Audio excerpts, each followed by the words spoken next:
BBC Sounds. Music, radio, podcasts. Hello, I'm Naga Munchetty from Radio 5 Live. You're about to hear my exclusive conversation with the Queen's daughter-in-law, Sophie, the Countess of Wessex.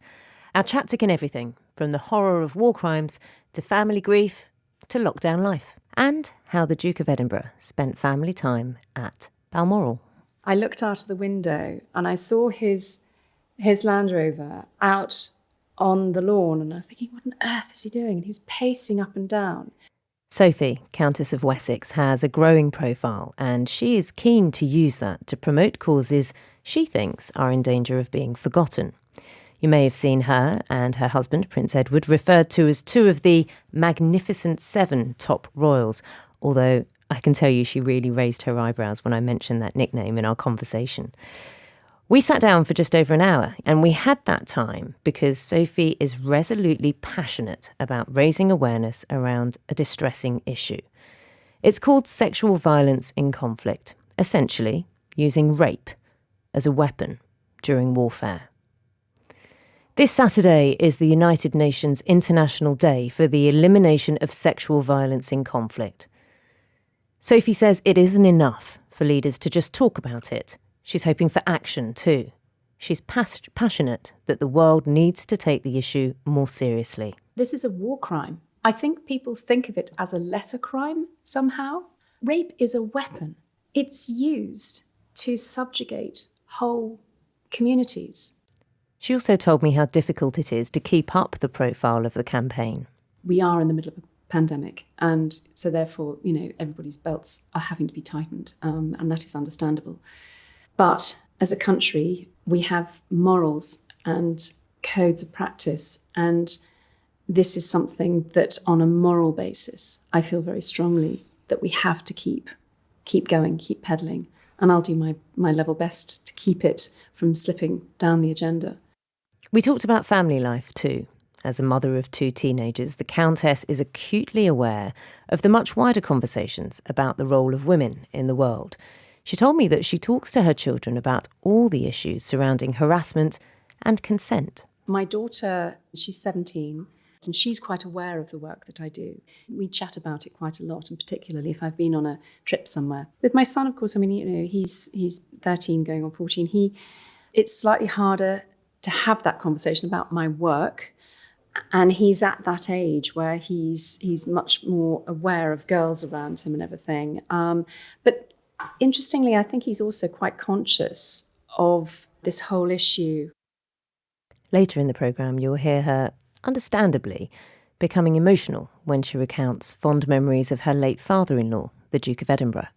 It's only when you would do the normal things that you would have done with them and you suddenly realise that they are not there, that you really start to have a, oh my goodness moment. I mean, we were lucky enough to go to Scotland for half term. And I don't know if you remember the photograph that I took. You took of the Queen and the Duke. It was, I was pregnant with Louise at the time. And we went up there. You okay? And just to be there in that place was an oh my God moment. So I think they'll come and go. But you have to let them come and let them go. But for now, a warning. We are going to be talking about things that you may find distressing. Sexual violence in conflict is a global issue. It leaves survivors with physical and mental scars which last a lifetime. In some countries, they're ostracised for life. Later on, you're going to hear from Vasfie Krasniqi-Goodman, who was raped during the war in Kosovo as a teenager.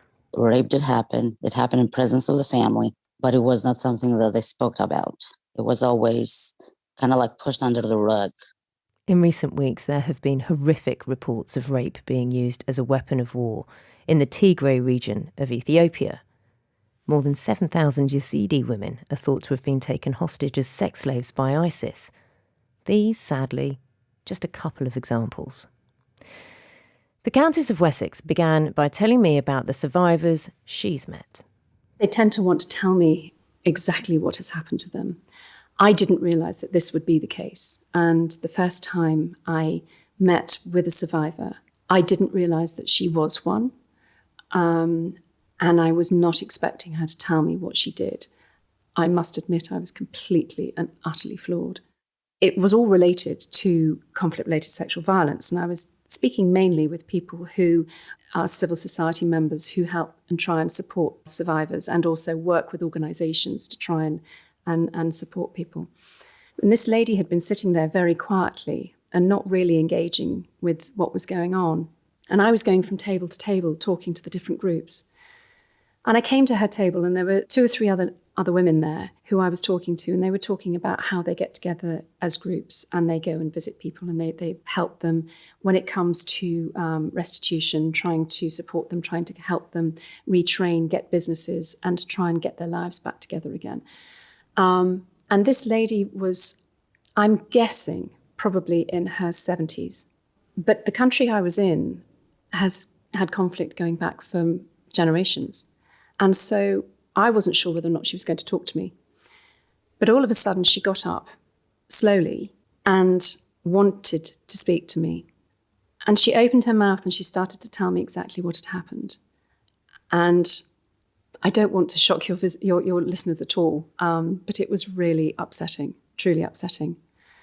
But I feel in a way it was really important for me to hear the actual reality, because as much as the information that I have is written down on pieces of paper with statistics and, individual statistics, but more broader statistics as well, it's very dry in its nature. When you hear somebody's story of gang rape and literally physically what has happened to them, it absolutely brings you to your knees. And I had tears falling off my face as she was talking to me. I was completely silent, but I was just in floods of tears. Does that live with you? Mm-hmm. Yes, every story. But that's why it's so important that as much as the politics views this in the macro, I think you have to view it in the micro, because every life is important. Every survivor is terribly important, and their futures are imperative for their families and for them as individuals. One of the things you have learnt, and I've learnt of late with the interviews we've done, is the stigma around rape. It's shocking.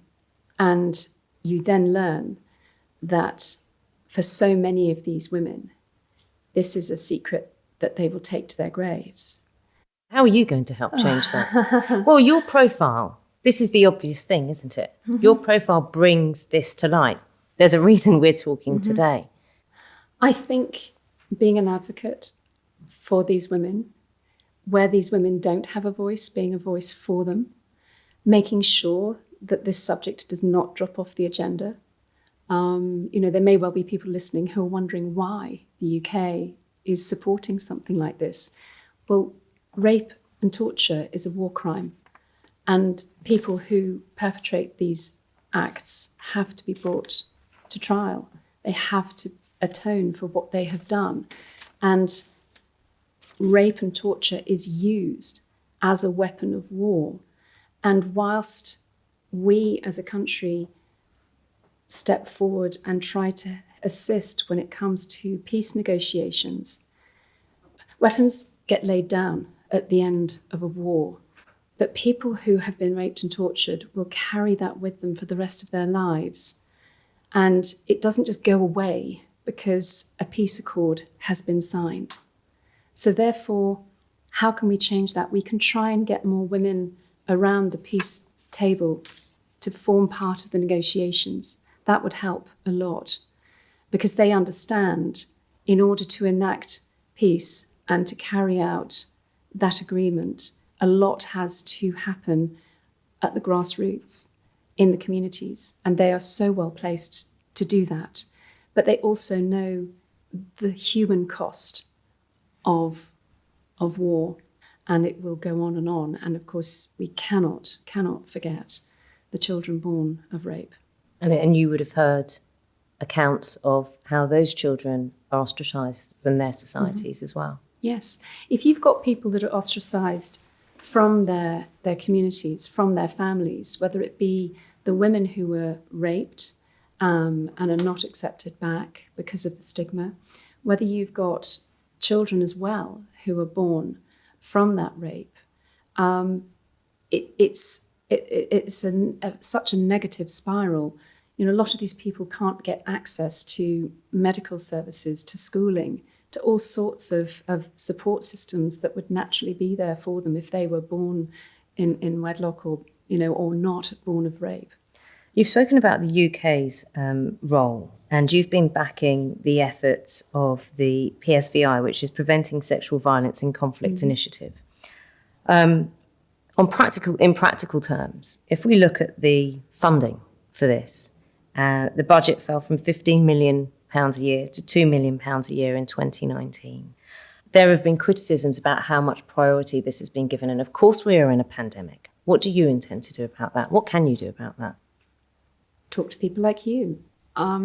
Keep it on the agenda. Keep it front and centre of everybody's minds. You know, I'm very practical. We are in the middle of a pandemic, and so therefore, you know, everybody's belts are having to be tightened, and that is understandable. But as a country, we have morals and codes of practice, and this is something that on a moral basis, I feel very strongly that we have to keep going, keep peddling, and I'll do my level best to keep it from slipping down the agenda. When you see something as important as this slip down the agenda, do you ever get angry? Well, again, I'm quite practical. I just mind. I mind for the survivors, because this isn't something that happened, but this is something that is happening, and it will go on happening. You know, we've all heard the stories about, you know, Myanmar, you know, the Rohingyas. You know, if you meet any of the women who have come across the border there into Bangladesh, you know, they'll tell you about their house being burned down. They'll tell you about the menfolk being murdered, about all sorts of other horrors that have happened to them. And almost as an aside, they'll tell you that, oh, and I was raped. Because for them, that was just one of a number of horrors, but it may not have been the worst one that happened to them. But that's going to still live with them forevermore.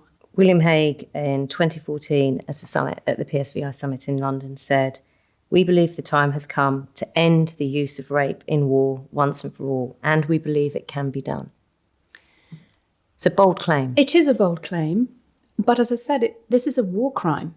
I think people think of it as a lesser crime somehow, but if you are using a weapon, rape is a weapon. It's used to subjugate whole communities. Now, if I'm standing holding a gun at your head, you're going to say, I'm a bad person and something should be done about it. I might be holding a gun, but the effect that I'm going to have on you is going to be lifelong. If I attack you and abuse you and rape you, this is as bad as holding a gun. And I don't think it should be seen as any the less. Rape isn't just used against women and little girls. It's used against men and boys as well. It's whole communities.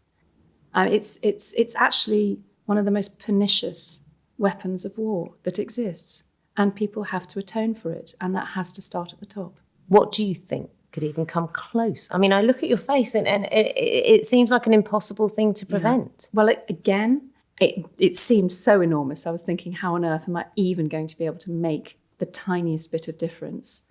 But when I sit down with each and every survivor and they tell me their story, and I have been told by survivors that just the fact that I will bear witness to their story, I am making a difference to them.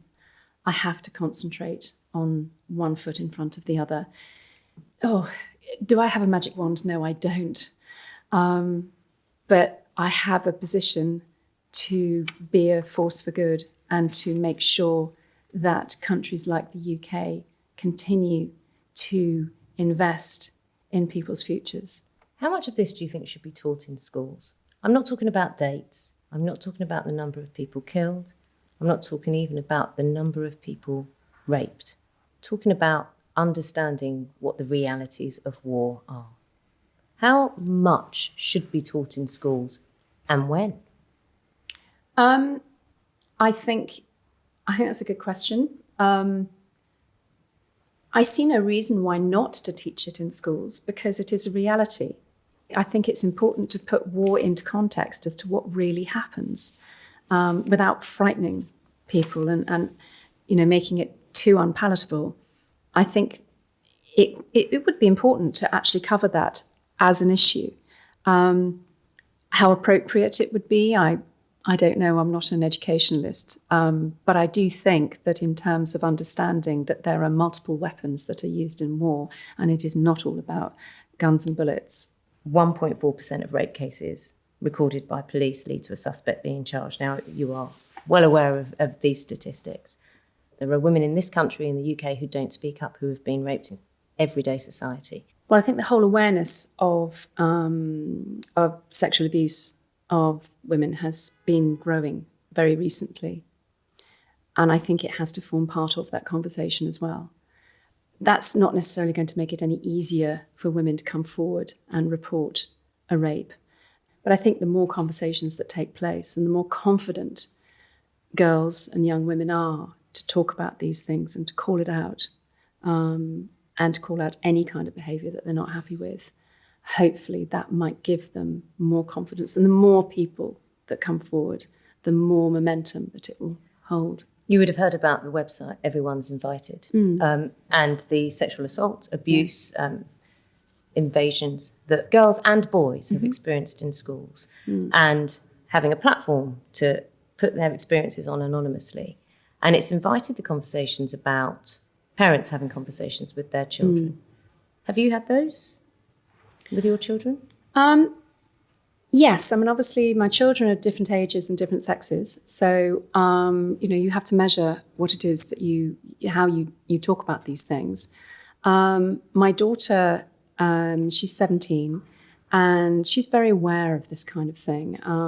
Her school have a lot of debates about all sorts of things, whether it be to do with feminism. They're constantly talking about these things, and certainly this kind of topic is something that is talked about quite a lot. And she's quite aware of the work that I do with women peace builders and also the conflict-related sexual violence piece as well. So she's actually quite aware of it. So we chat about it quite a lot, and particularly if I've been on a trip somewhere, she wants to know where I've been and what I've been doing.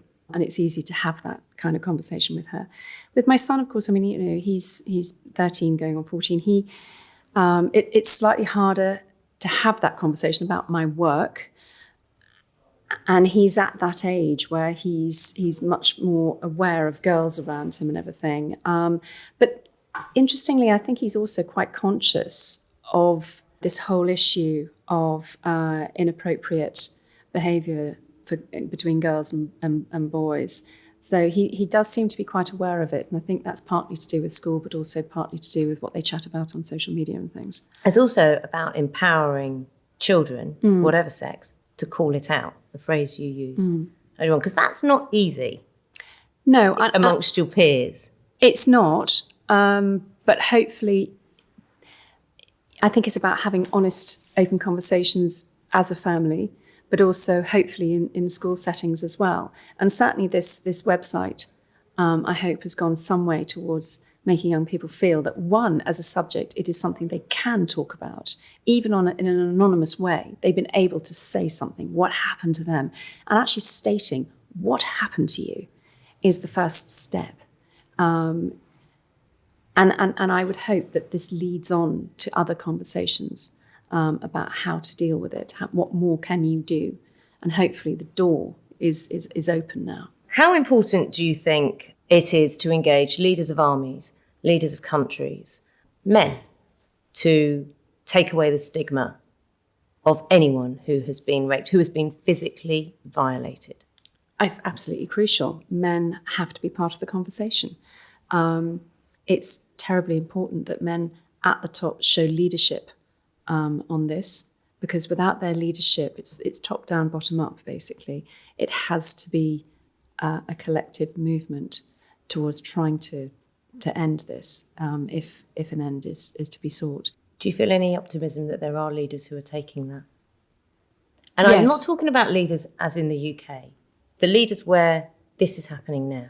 Yes, they do. I'm in the fortunate position that when I go into a country, I'm not really going with an agenda as such. I'm trying to highlight something, and I'm not trying to put anybody on the spot.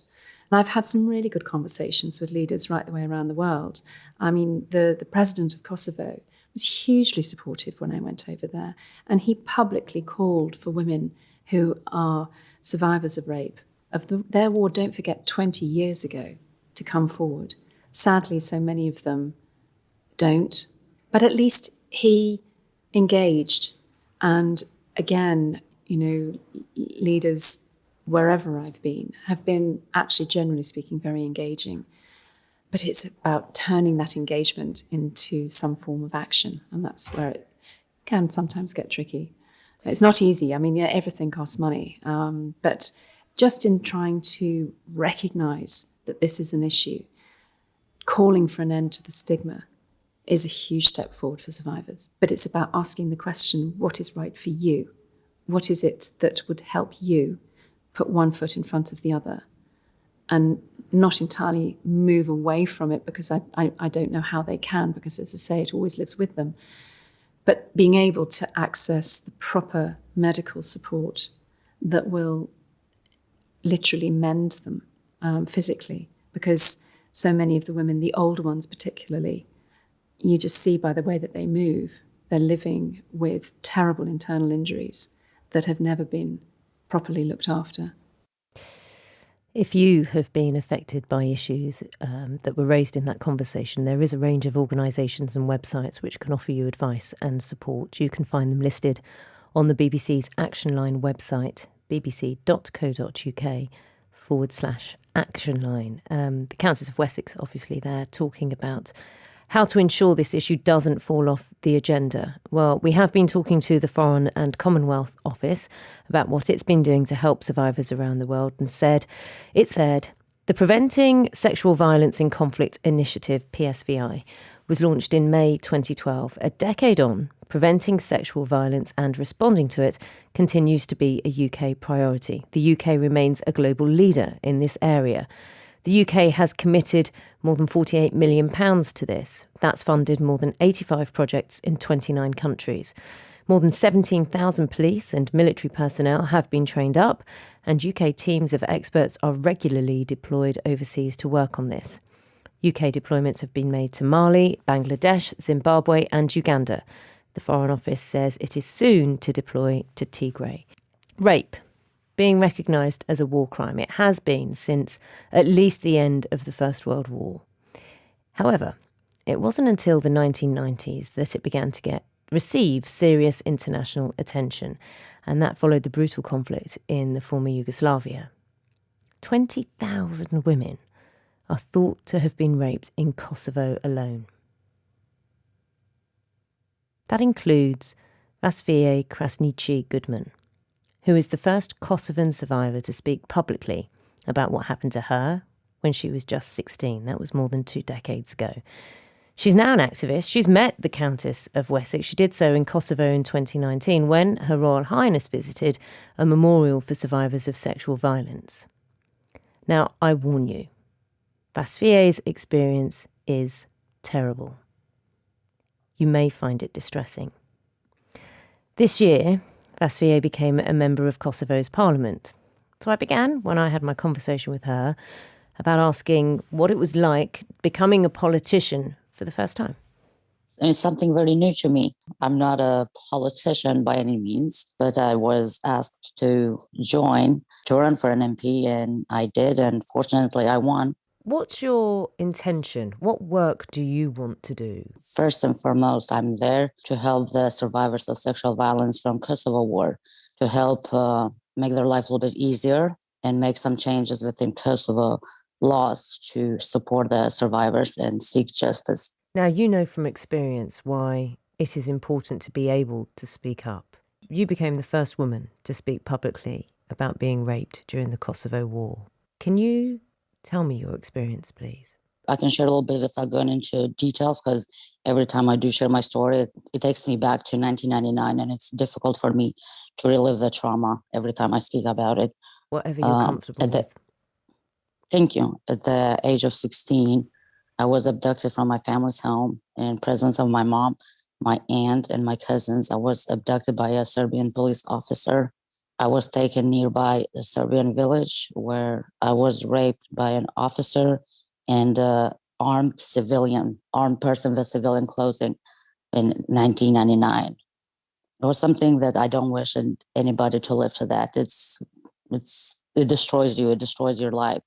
And especially when there is no justice, it's almost like you're being tortured and raped all over again from an institution when there is no justice for us.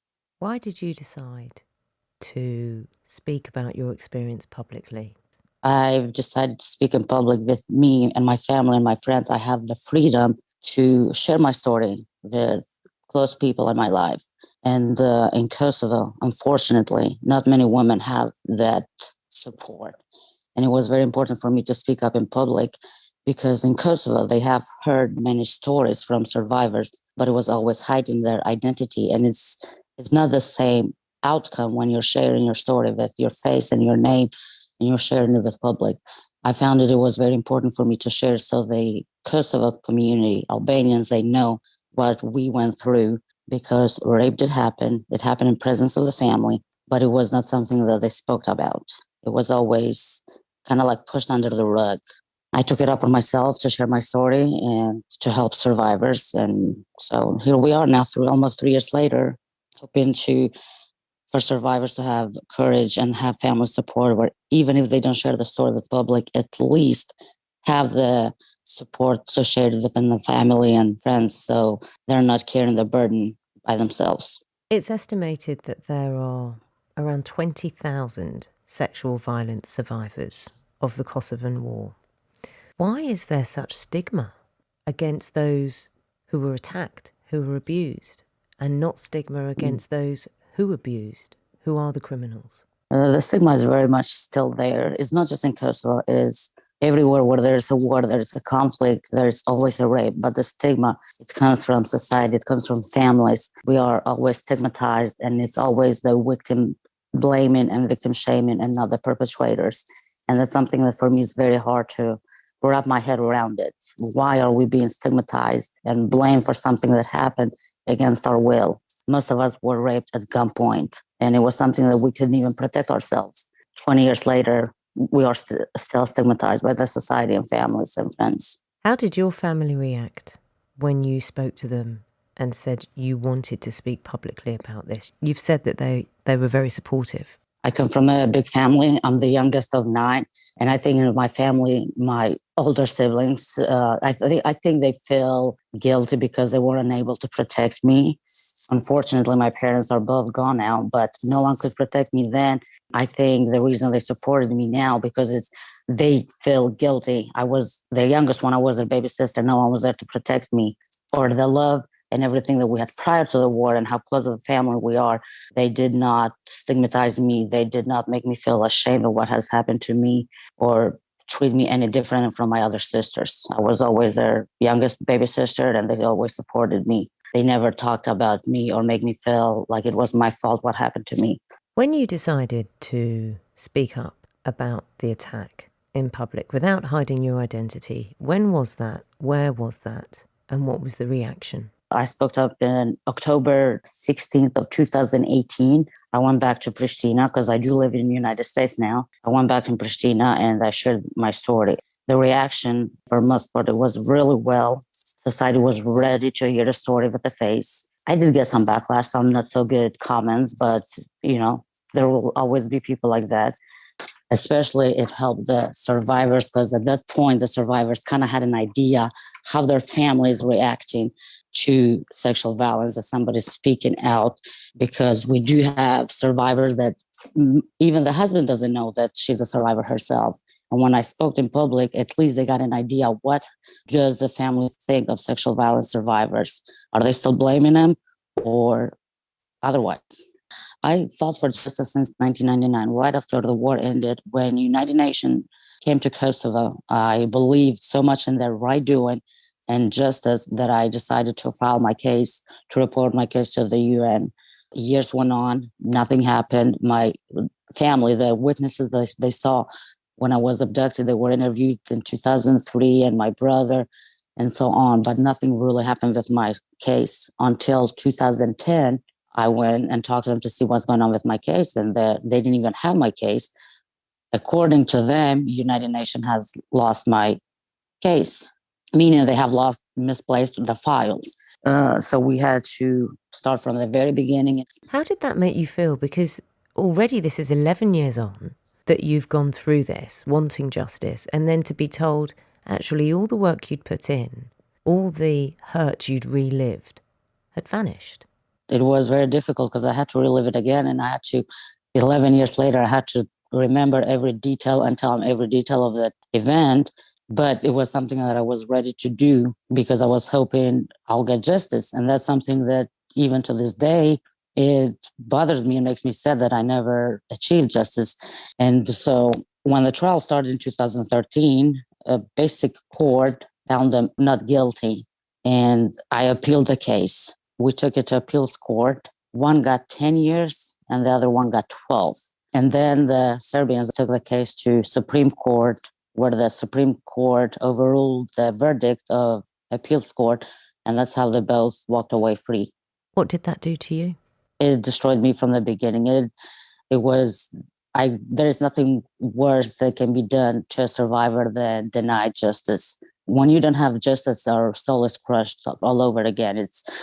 To this day, I still hope, even though with my case, probably will never see justice, but if at least other survivors can seek justice and get justice, for me, it will be good. It will heal my soul a little bit, even if it's not my own case. You have 2 daughters. I do. How did you broach the subject of your history with them? I think my oldest one, she always knew that not something was wrong with me, but something has happened to me, because she always heard me talk about war and everything else. And I was, traumatized. And at some point, I just sat down and talked to her and told her this is what happened to me. And I did the same thing years later with my youngest one, that, I am a survivor of sexual violence crimes done during the war. And thankfully, they supported me and they love me no matter what. Unlike some other survivors where their kids blame their moms too. My daughters never did that. You know of an Albanian son who didn't speak to his mother for 20 years because of what happened to her. There are quite a bit of cases like that children, they don't talk to their moms because of what has happened to them. Or if mom or they want to speak up, they threaten them that they will commit suicide if they were to share their stories. Because when you do share a story, it's not just your life, it's your whole family's life, it's the community. Kosovo, Albanians, they're all about the honor of the family. And when you talk of something such a taboo as sexual violence, people, they start turning their backs on you. When he heard your experience, when you spoke publicly, he changed his mind in terms of how he would be with his mother. He changed his mind. He was living abroad, I believe, and he called his mom and apologized to her for the way he's been acting towards her for the last 20 years, because he knew that it was not her fault. When it happened to me, I was only 16, but we have cases where there is even younger, that's youngest 7 children that they were raped by Serbian police forces. And people now, they start to understand that it was not our fault. Serbians, they did not spare anybody. They did not spare children. They did not spare older women or handicapped or anything like that. They didn't spare anybody. You're listening to Vasvije Krasniqi-Goodman, the first Kosovan survivor to speak publicly about what happened to her at the age of 16 more than 2 decades ago. And what we're doing today is the first hour of the show, we're focusing on the horror of sexual violence in warfare. Next, you're going to hear about another incident, and we've left this detail in to show you the true horror of sexual violence in warfare, but you may find it very difficult to listen to.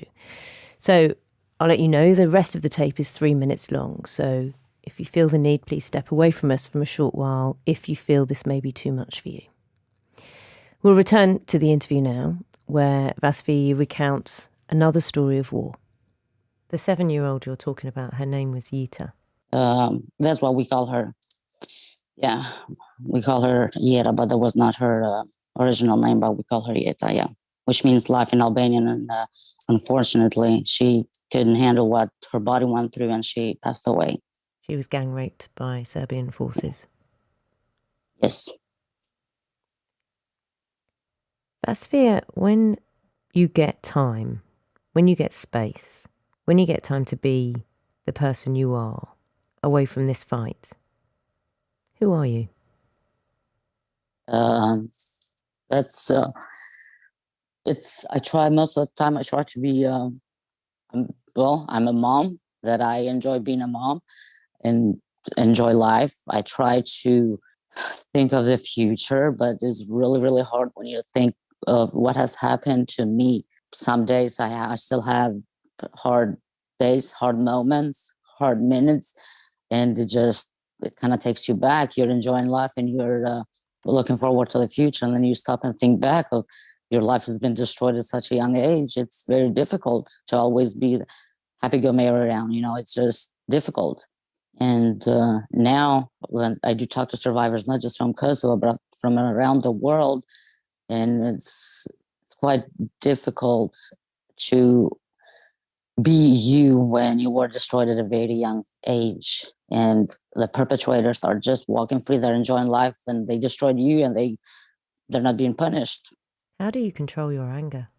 I try to control it, but one thing I cannot control, and it's sad to me because it's been brought to my attention before from few people that they tell me that I need to control my emotions. Sometimes I cannot control my emotion when it comes to me thinking about what has happened to me, and I'll cry and everything else. So my anger, I think more, I let it out with tears, nothing else. I just find me a quiet place where I can shed a few tears and then get up and push back again and move forward. But yeah,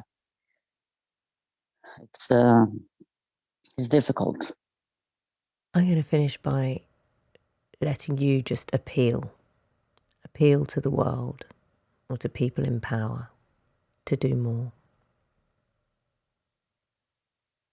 Tell me. My wish is that all the survivors around the world, they will all get justice. I want people to listen to us, to hear us, to pay attention to us, and not just say by words, we hear you. I want them to actually do something. People in power, they can make a huge difference all around the world. And I know they can do it. I want all the survivors around the world to receive justice. That was Vasfie Krasniqi Goodman, the first Kosovan survivor to speak publicly about being raped, with rape being used as a weapon in war against her. I should say, if you have been affected by issues, you'd have heard in that conversation I had with Vasfie, there is a range of organisations and websites which can offer you advice and support, and you can find them listed on the BBC's Action Line website at bbc.co.uk/Action Line. This is an enormous and very difficult subject to put into perspective. We can talk about it more with Antonia Mulvey, who is an international human rights lawyer, a former United Nations investigator who's worked on sexual violence cases with many survivors around the world, and is also the executive director of Legal Action Worldwide. Antonia, hello. Good morning, Nada. Morning. Do you want to just put into perspective, I mentioned a few, South Sudan, Tigray, so many places, Yazidi women being kidnapped by ISIS. Just put this into perspective of rape being used as a weapon of war around the world, how many this has affected. Nada, this is a question that I'm asked frequently, and to be honest, the answer is we don't actually know. Why don't we know? Because those who've suffered from sexual violence and conflict frequently don't want to report these crimes. They don't know where to report these crimes. They rightly fear retaliation from those who perpetrated these crimes, and they fear being stigmatized, as we just heard earlier, by their own families and their communities if these speak out. But what we do know, I think we can say, is that probably hundreds of thousands of women, men, boys and girls have suffered from sexual violence over the last 10 years. And as you said, they're suffering from it globally, across Asia, Africa, the Middle East, South America. It's a global problem.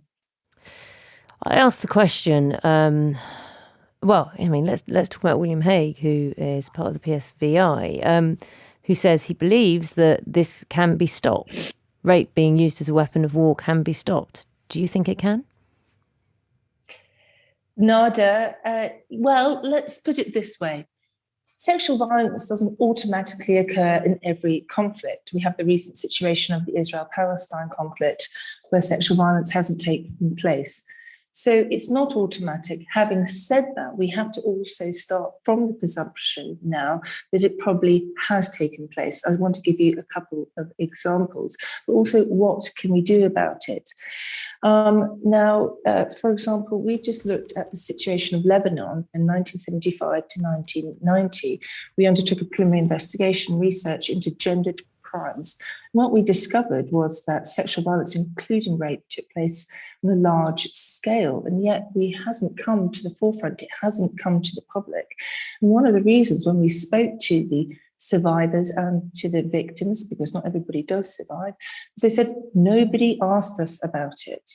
So we have to give the space and the platform for survivors and victims to come forward so that they can talk about what has happened. Because if they don't talk about what has happened, if they don't report, we can't investigate and to prosecute. And we need to support them through that journey. So indeed, the organisation that I direct, that is what we do. And you're going to have to handhold people through this situation, potentially, for decades. But I want to give you an example where, we have helped people to obtain international justice or starting that process, which I think shows something can be done. I'd like to take you back when I was a UN investigator on the situation of Myanmar. And you will remember when more than 700,000 people in Rohingya were fleeing the border from Myanmar into Bangladesh. It was all over the news. I was deployed and I was in the refugee camps under horrific conditions. And I'd sat there all day interviewing. And a woman had been waiting there so patiently, more about 8 hours, nothing to eat. I said to her, "Why have you waited here to speak to me?" And she said, "I want justice."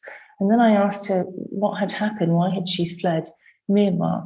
And she recounted to me that she had been 8 months pregnant when Tatmadaw soldiers had attacked her. They had stripped her naked, hung her from a tree, and 10 of them had gang raped her. Now, she lost the baby, and the baby had died. And when she said to me, "I want justice," and at that moment, Nada, I said to myself, how are we going to obtain justice for the Rohingya when it's so difficult to obtain justice for individuals in so many countries, particularly the stateless individuals? Well, that was in 2017. 2 years later, I sat in the court in The Hague, in the International Court of Justice, where the case was Gambia versus Myanmar on the situation on breaches of the Genocide Convention. I was with a group of Rohingya refugees from that camp, sitting a few seats back from Aung San Suu Kyi.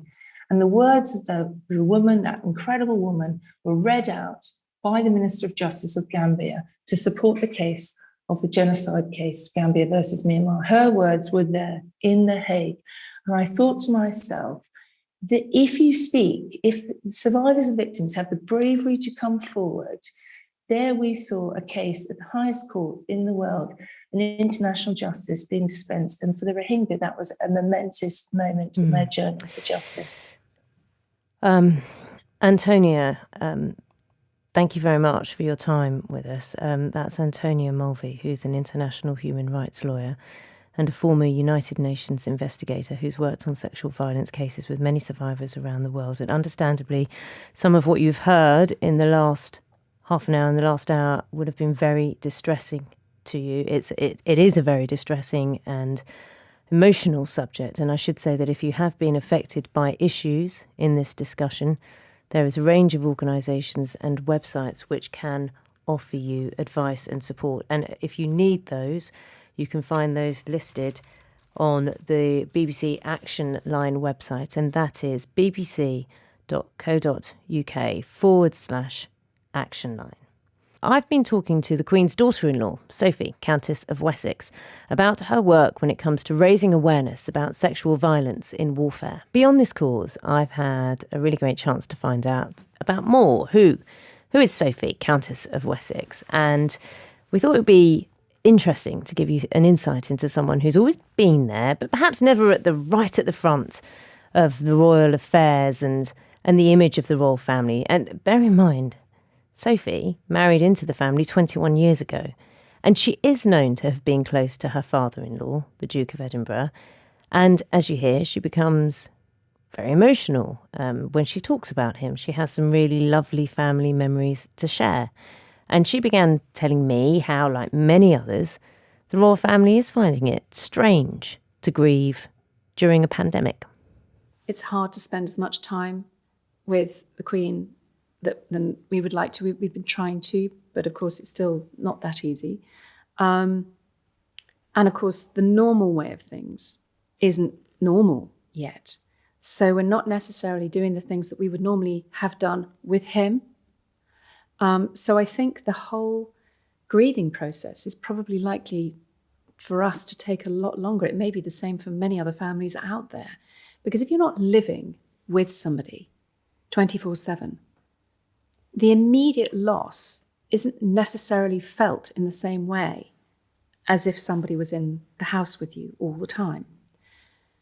So if they were normally at a slight distance or living down the road or just, whether it be 15 minutes or 1,500 miles, it's only when you would do the normal things that you would have done with them and you suddenly realise that they are not there that you really start to have a, oh my goodness moment. I mean, we were lucky enough to go to Scotland for half term. And I don't know if you remember the photograph that I took. You took of the Queen and the Duke. It was, I was pregnant with Louise at the time. And we went up there during half term. You okay?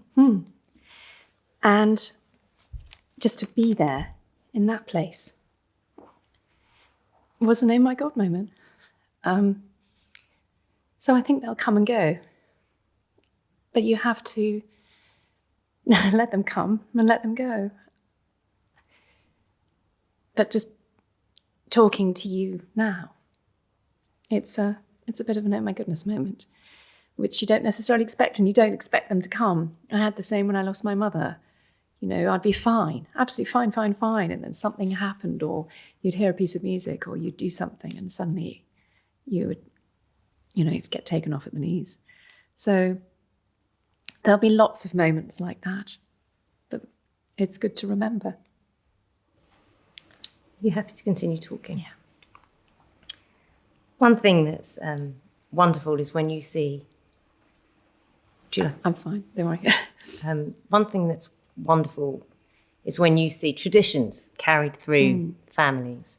And Lady Louise, your daughter, is a carriage driver. Have I got that? Is that the correct? Yes, you're right. Correct. Yes. Carriage driver, and is very accomplished. And I understand is competing soon again.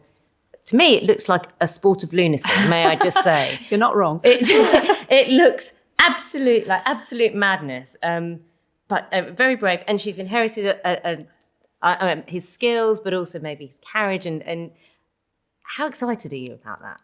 Oh, it's lovely. And what do you see in her that, she's got from him? Well, complete passion for it and a natural curiosity about it too. He was so pleased when she took the sport up because I took it up. So you did it? Yes. Oh, yes. Were you any good?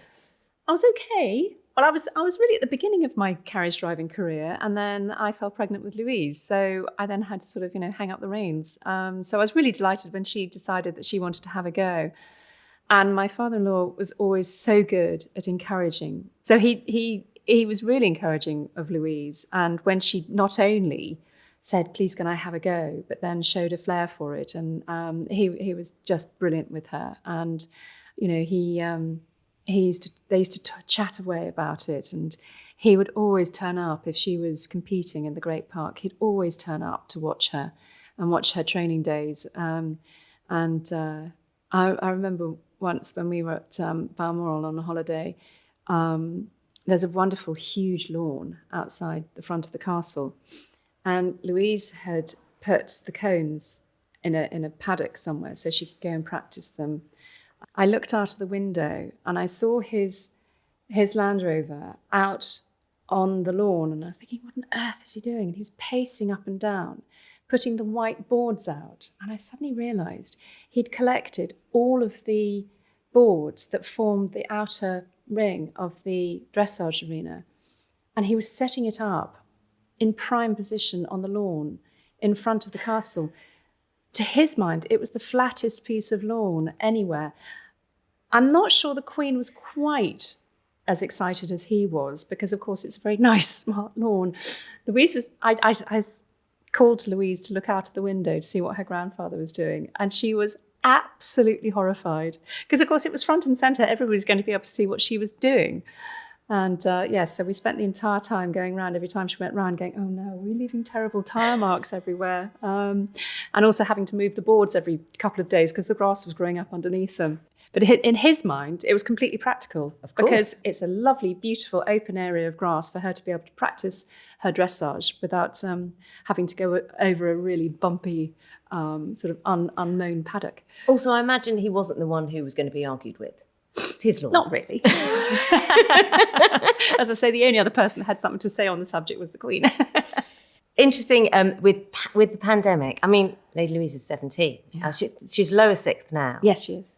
How are you feeling about 18, leaving home? Because you've had a year and a half, as most families have had, with the children at home, largely. Having had that 18 months, I mean, it's 18 months being together, which for us, and I, honestly, I cannot complain. We've got a large house with lots of space. So for us, it's not the same as others' situation when they're living in confined quarters, even getting outside. I remember during lockdown, I delivered some food through a food bank to a woman who had 4 children under about the age of 8. And I remember she answered the door with an 18-month-old baby on her hip. And it was these kinds of temperatures, so it was really hot. And, just getting out, getting the children, and she was 4 floors up, and so it's time that... So you can put it into perspective. I can put it into perspective. It's time that we wouldn't have had, because she would have been really busy at school. So we've had a lot of lovely time together. But this is her time now. She's going to be 18. I hope she'll go on and do what she wants to do, whether it's university, whether it's not university, whatever it is that she wants to do. It's her time now. And as she becomes 18 and becomes more involved perhaps in royal life, I don't know what the plan is, how protective are you of her? How protective are you both as parents? Well, we are protective, obviously. And how concerned are you? Because I'm thinking, actually, social media. Yes. I mean, she doesn't really get involved with social media very much at all. And that is her purely choice? her choice. Absolutely. I wouldn't deny her going onto it. But she's not really that interested in it. There's a few platforms that she talks to her friends on, but that's basically it. She doesn't put anything out about herself at all. She's very private. She's got her eyes fairly wide open, but inevitably there will be moments that, may not go so well for her. I just hope we can be there to support her through those moments. I would hope that she can go on with her studies, which I think she probably will want to do. And I hope that she and her friends will protect her from anything that somebody might want to do. But I have to let her live her life. it's not mine to live. I can only equip her the best that I can, and then she has to make her own choices. But I hope for the next few years at least she will still be able to be as private as she wants to be. Do you think that your children of the whole family actually are more aware? There's been a change, passing of the Duke, the very sad passing of the Duke. Harry and Meghan have moved abroad, and there's a lot of talk about the now Magnificent Seven. I don't know how you feel. Oh, I can see your face. Your eyes have gone up to the ceiling and you're now laughing. And a raised role. And, you know, I'm more than aware. I looked at the numbers of how many engagements you've performed over the years, and they're in the hundreds every year. How do you feel about that? How do you feel about this kind of almost high profile for you? And how it reflects on your immediate family, your you know, the four of you. Well, I mean, yes, there has been an increased awareness of us as a couple, as a family. It's something that, you know, I can only do a certain amount every year. My office is only so big. There are only so many hours in the day, and I can only do so much. But it means that there is more attention on what I'm doing. So from that perspective, I mean, you've been asking me about, you know, my work with conflict-related sexual violence. That can only be a good thing, because it means that more people will take more interest in what I'm doing on an official basis. And therefore, the organisations that I work with, by default, should receive more attention. So that cannot be a bad thing. So then how do you hunker down when you want those private moments, when you want just you and the family and it's just us and the outside world almost doesn't count? Well, funny enough, actually, that hasn't changed very much, because we have got a lot of really good, close friends who we know and trust. We don't broadcast what we're doing. There are moments when we're doing private, sort of what can be described as sort of semi-private things, but you're in a public space. And I think in those circumstances, you sort of have to accept that there'll be a certain amount of attention. If you are somewhere where there's going to be cameras, well, you just have to accept it. It is what it is. But when you're in a really private space and somebody invades that, then I think you have a right to be able to say, well, hang on, that you've overstepped a line here. But generally speaking, we have a pretty good private life. Quick fire lockdown quiz. You mentioned your gym quiz. Were you a slouch or were you an exerciser? I was an exerciser. So you're still in shape as you were pre-lockdown? Oh, I'm better shape. Me too. Yeah. What was your trick? Mine was running. No, I OD'd on online exercise classes through my gym. Oh, they went completely online. Were you a streaming binger? Yes. Telly? What was your programme of choice? Ooh, show of choice? Good question. Call of Duty. Oh, Line of Duty. That's the one. You loved I'm it that so much. bad. I am so bad at remembering the names of anything, whether it comes to books, whether it comes to programmes, films, anything. I'll go, oh, you know, that one with, what's his name? I'm so bad at it. Did you guess who H was? Call the Midwife. Oh. I'd never watched it. And I started the first episode and that was it. I was hooked. Did you guess who H was in Line of Duty? Yes, I did. Oh. I know. I was really disappointed in myself for having guessed it, because I was, yes. I kept on thinking, it can't be him, but it's got to be. There isn't any other choice. There is no one else that it could be. I mean, it wasn't long before the end, but it was long enough, I think. I think many people are going to be impressed with you for that. No, I just thought there couldn't be anybody else. Who was the more grumpy in the family during lockdown? Well, it certainly wasn't the dogs, because they got walked every 5 seconds, although they actually got to the point where they almost were begging not to be walked. Actually, none of us. I can't actually say any of us were grumpy. I think every now and then, I certainly had the odd wobble where I just couldn't see an end to it. I couldn't visualise how this was all going to pan out. And, you know, life, all the normal things that we could do, you know, it's like sand through your hands. Nothing felt tangible anymore. And you couldn't... It was the number of disappointments, I suppose. We all got very good at managing disappointment. And I suppose I took the children's disappointment on my shoulders. So every now and then I would sort of feel, oh God, I can't bear this because I'm going to have to say to them yet again, you can't do something. And I think my daughter was, she understood completely. I think it was harder for my son. He wanted to play with his friends and have sleepovers and all of that kind of thing. And I was just constantly having to say no. And it was like, it's not fair. And I'm going, I know it's not fair. Game you resorted to when the television couldn't be on? Do you mean physical game or do you mean online game? No, I mean card games, traditional board games. Oh, yes, of course. Actually, we did play Monopoly, bit of Cluedo. Did you always guess that? I am so bad at Cluedo. I never guessed that. I don't get it. You guessed H and you can't I play know. Cluedo. How sad is that? No, I'm useless at Cluedo. Absolutely useless. How are you? I think it's so hard to sort of project forward because none of us, the end keeps on sort of getting extended, understandably. And I think our whole foundation has been shaken by this. And, we're putting so much faith in the scientists, in coming up with vaccines and goodness, I just am in awe of what they've done. But, we're sort of holding our breath because there will be more variants, we know that. And we just, every time there is a new variant, we just have to hold our breath and hope that the vaccines are good enough to stand up against them. So how am I? Like everybody else, I suppose, just taking one day at a time. Countess of Wessex, it has been an absolute pleasure talking to you. Thank you so much for being so open and so passionate about what's so important as well. Thank you, Naga. It's a pleasure. BBC Sounds. Music, radio, podcasts.